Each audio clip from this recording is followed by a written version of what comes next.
Hello বন্ধুরা, welcome to তিতলিস kitchen. আমি তিতলি, আর এটি আমার প্রথম ইউটিউব ভিডিও আপনাদের সাথে আমার নতুন চ্যানেলে। আজ আমি একটি স্পাইসি আর খুবই সিম্পল একটা চিকেন রেসিপি আপনাদের সাথে শেয়ার করব। তো প্রথমে আমরা নিয়ে নেব চিকেন। বাজার থেকে নিয়ে আসা চিকেন আমরা ভালো করে ধুয়ে নেব। তারপরে আমরা নিয়ে নেব আদা এবং রসুন। আদা এবং রসুন আমরা শিলে আধ বাটা করে নেব।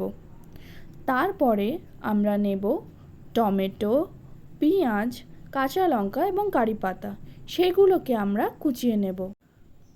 তারপর আমরা নিয়ে নেব গোটা সর্ষে এবং কিছু স্পাইসেস, যেমন হলুদ গুঁড়ো, লঙ্কা গুঁড়ো, ধনে গুঁড়ো, জিরে গুঁড়ো এবং আমার বাড়িতে তৈরি করা লঙ্কার গুঁড়ো আর নুন। আমার সমস্ত উপকরণ রেডি হয়ে গেছে। এরপরে আমরা গ্যাস জ্বালিয়ে আমরা কড়াইতে তেল দিয়ে দেব। তেল গরম হয়ে গেলে আমরা সর্ষে দিয়ে দেব। তারপরে আমরা দিয়ে দেব আমাদের কুচি করে রাখা পেঁয়াজ।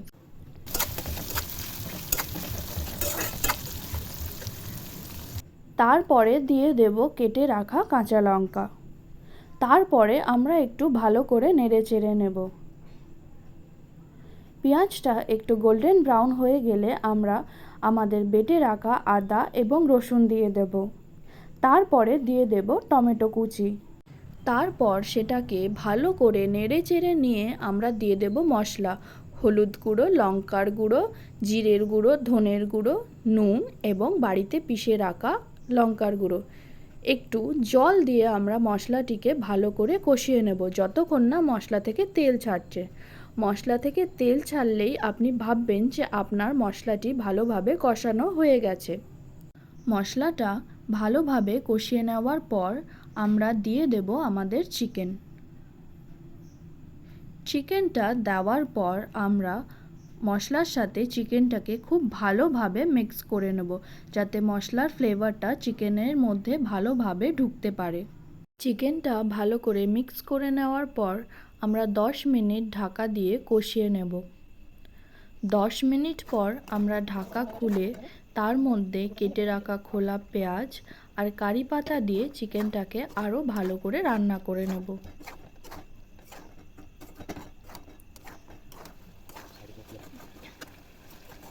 চিকেন থেকে তো জল বেরিয়েছে, তার সাথে ফুটিয়ে রাখা একটু উষ্ণ গরম জলও আমি তার সাথে দিয়ে দেব। তারপরে আমি আবারও 15 মিনিট ঢাকা দিয়ে মাংসটা সিদ্ধ করে নেব। 15 মিনিট পর আমি খুলে তাতে একটু চিনি দিয়ে দেব স্বাদ মতন। স্বাদ মতন চিনি দেওয়ার পর মাংসটা আবারও একটু নাড়াচাড়া করে আমরা দেখে নেব মাংসটা সিদ্ধ হয়েছে কি। মাংস সিদ্ধ হয়ে যাওয়ার পর আমরা গ্যাসের ফ্লেমটা হাই করে দেব এবং 2 মিনিটের জন্য কুক করে নেব। আমাদের স্পাইসি চিকেন রেডি।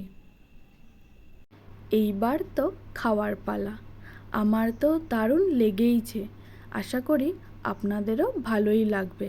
আপনারাও অবশ্যই বাড়িতে বানিয়ে খেয়ে দেখবেন আর আমাকে জানাবেন আপনাদের কেমন লেগেছে। আর আমার চ্যানেলটা লাইক, শেয়ার, সাবস্ক্রাইব আর কমেন্ট করতে ভুলবেন না। আবারও দেখা হবে আমার পরের ভিডিওতে। Till then, happy cooking.